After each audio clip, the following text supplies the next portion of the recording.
Hello friends, आपका स्वागत है हमारे आगे क्लासेस में।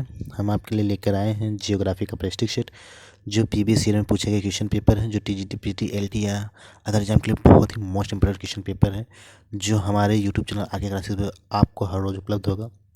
जो चलिए चलते हैं हम अपने पहले क्वेश्चन तरफ। हमारा पहला क्वेश्चन है, संसार में प्राकृतिक रेशम का अग्रणी उत्पादक है। ठीक है, पहला ऑप्शन है चीन, दूसरा है भारत, तीसरा है जापान, चौथा है इटली। ठीक है, फटाफट बताइए इसका आंसर क्या होगा।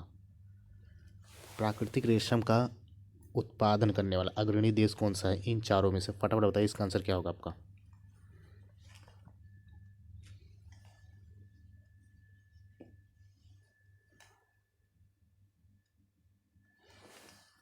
इसका हमारा आंसर होगा चीन। क्या होगा? चीन, जो प्राकृतिक रेशम में प्रथम स्थान पे है। ठीक है, चलिए चलते हैं हम अपने नेक्स्ट क्वेश्चन तरफ। हमारा अगला क्वेश्चन है,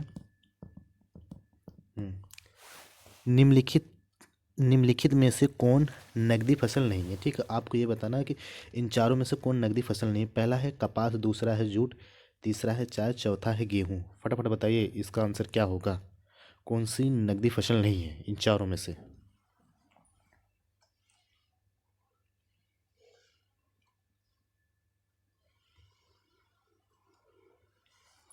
क्या होगा इसका आंसर?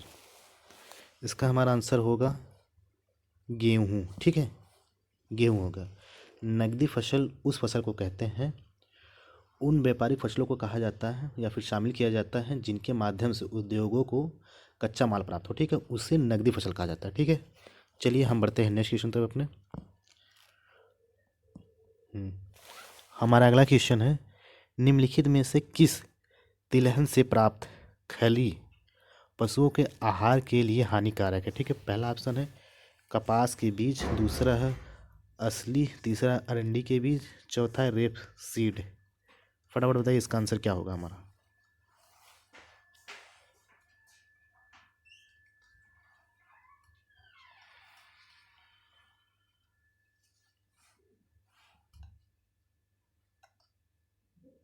इसका हमारा आंसर होगा सी। क्या होगा? सी। सी बोले तो अरंडी, अरंडी के बीज। ठीक है, ये पशुओं के लिए बहुत ही हानिकारक। ठीक है, चलिए बढ़ते हैं नेक्स्ट क्वेश्चन तरफ हम। हम्म, हमारा अगला क्वेश्चन है, विश्व के किस क्षेत्र में गन्ना लगभग साल भर कारखानों को प्राप्त प्रदान किया जाता है? ठीक है, पहला ऑप्शन है भारत, दूसरा है क्यूबा, तीसरा है हवाई द्वीप, चौथा है जर्मनी। ठीक है, आपको ये बताना है कि कारखानों में सालों भर इन चारों में से किससे जो है गन्ना प्रदान किया जाता है। ठीक है, फटाफट बताइए इसका आंसर क्या होगा।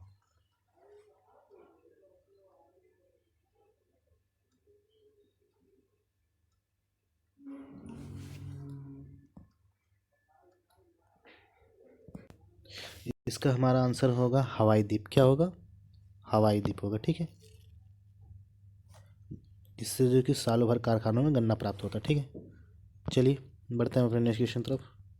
हाँ, हमारा अगला क्वेश्चन है, विश्व का चीनी का कटोरा किस देश को कहा जाता है? ठीक है, पहला ऑप्शन है भारत, दूसरा है क्यूबा, तीसरा है ब्राज़ील, चौथा है इंडोनेशिया। आपको ये बताना है कि इन चारों में से किसको चीनी का कटोरा कहा जाता है। किस देश को चीनी का कटोरा के नाम से जाना जाता है, आपको ये बताना है। फटाफट बताइए इसका आंसर क्या होगा।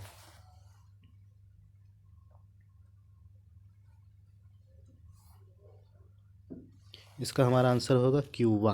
क्यूबा को चीनी के कटोरा के नाम से भी जाना जाता है। ठीक है, चलिए बढ़ते हैं हम अपने नेक्स्ट क्वेश्चन तरफ।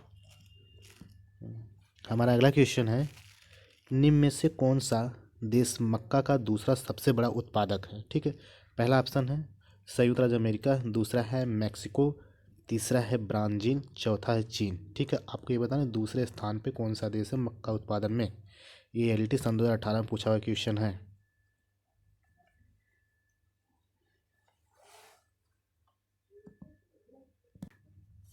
इसका हमारा आंसर होगा, क्या होगा? चीन। चीन जो है दूसरे स्थान पे है, पहले स्थान पे संयुक्त राज्य अमेरिका, और तीसरे स्थान पे जो है हमारा, जो कौन सा देश आता है भाई, ब्राज़ील आता है। ठीक है, और मक्का की जन्म स्थली क्या है? मैक्सिको। मैक्सिको जो है मक्का की जन्म स्थली है। ठीक है, चलिए बढ़ते हैं अपने नेक्स्ट क्वेश्चन तरफ हम।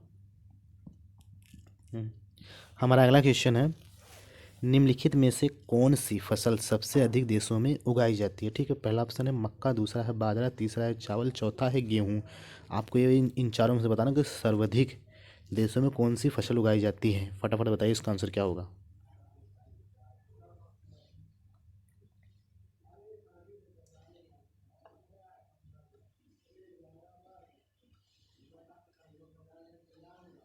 इसका आंसर क्या होगा?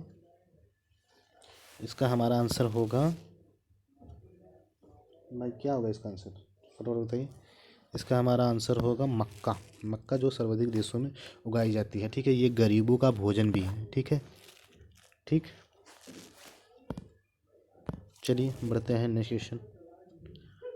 हमारा अगला क्वेश्चन है, संयुक्त राज्य अमेरिका के किस राज्य के क्षेत्र को विश्व की रोटी की टोकरी कहा जाता है? ठीक है, पहला है मिनेसोटा, दूसरा है ओक्लाहोमा, चौथा है कोलंबिया, सॉरी तीसरा और चौथा है कैलिफोर्निया। फटाफट बताइए किसको विश्व की रोटी की डलिया या टोकरी के नाम से जाना जाता है। इन चारों में से बताना फटाफट आपको क्या होगा इसका।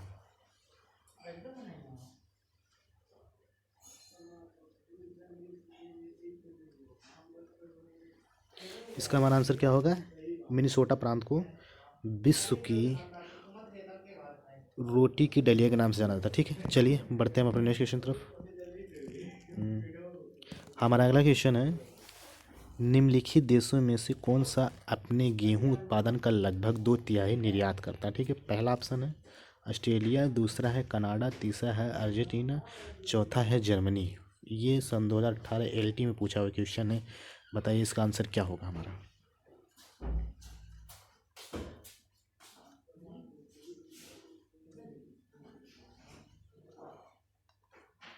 इसका हमारा आंसर क्या होगा?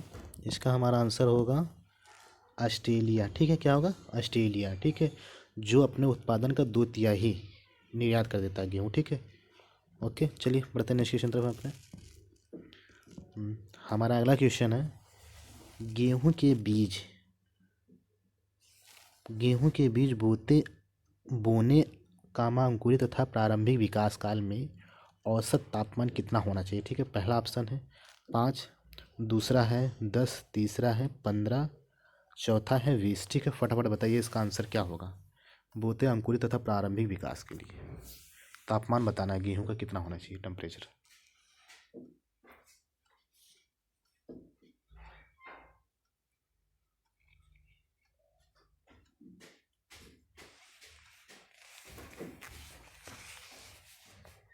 इसका हमारा क्या होगा भाई?